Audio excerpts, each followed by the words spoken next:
धारणा. लेखक तुषार गुंजाळ. भाग पहिला. मुंबईमध्ये साधारण रात्री 1 ते 2 या वेळात लोक सगळ्यात जास्ती सेक्स करतात. हा कुठला सर्वे नाहीये.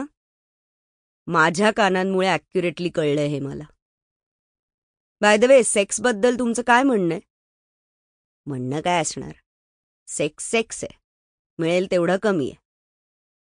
फक्त कॉन्डम अवेलेबल पाहिजे ना. पण मनुष भट्टाचार्य हा माणूस नेमका याच गोष्टीत हुकला. ही लिहून देऊ शकते. साल्याला कॉन्डम मिळालाच नसेल, आणि मिळाला तर तो वापरायचा कसा तेच त्याला कळलं नसेल. फॉर दॅट मॅटर, मनुष्यच्या जनरेशनमधल्या निम्म्या जरी बाप्यांना तेवढी अक्कल असती ना, तर जगातल्या चुत्यांची पॉप्युलेशन आणि माझ्या दोन्ही कानांमधली सतत चालणारी ही सुपर नॅचरल झवझव निम्म्यानी तरी कमी झाली असती. आता माझ्या कानांचा आणि मनुष भट्टाचार्याचा संबंध काय, हा प्रश्न तुम्हाला पडला असेल. त्याआधी मनुष भट्टाचार्य कोण आणि हे सगळं बोलणारी मी कोण, हाही प्रश्न तुम्हाला पडला असेल. So first things first, congratulations. कारण तुम्हाला कसं का होईना पण प्रश्न पडतायत, जे आजच्या काळात लय म्हणजे लय इम्पॉर्टंट आहे. सो माझं नाव धारणा इरा अरुंधती. इरा हे माझ्या आईचं नाव, अरुंधती हे माझ्या अरू आजीचं नाव.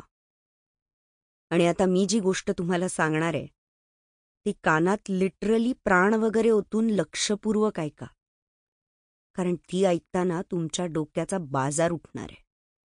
गोष्टच तशी आहे.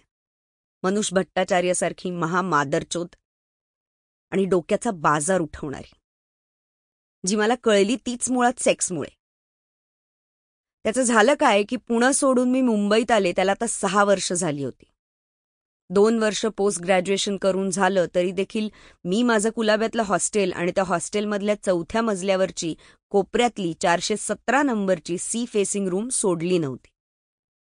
आणि हे नियमाबाहेर असूनही आमची रेक्टरीण बाई मिस अन्नू जुरानी शाट काही करू शकत नव्हती. कारण तिच्या मोबाईलमधल्या पॉर्न क्लिप्सचा डेटा 3 वर्षापूर्वी PG मधल्या शिखा ददलानीचं लपून अबॉर्शन करतानाचं तिचं कॉन्व्हर्सेशन हे अख्ख्या कॉलेज आणि हॉस्टेलमध्ये फक्त मलाच माहिती होतं.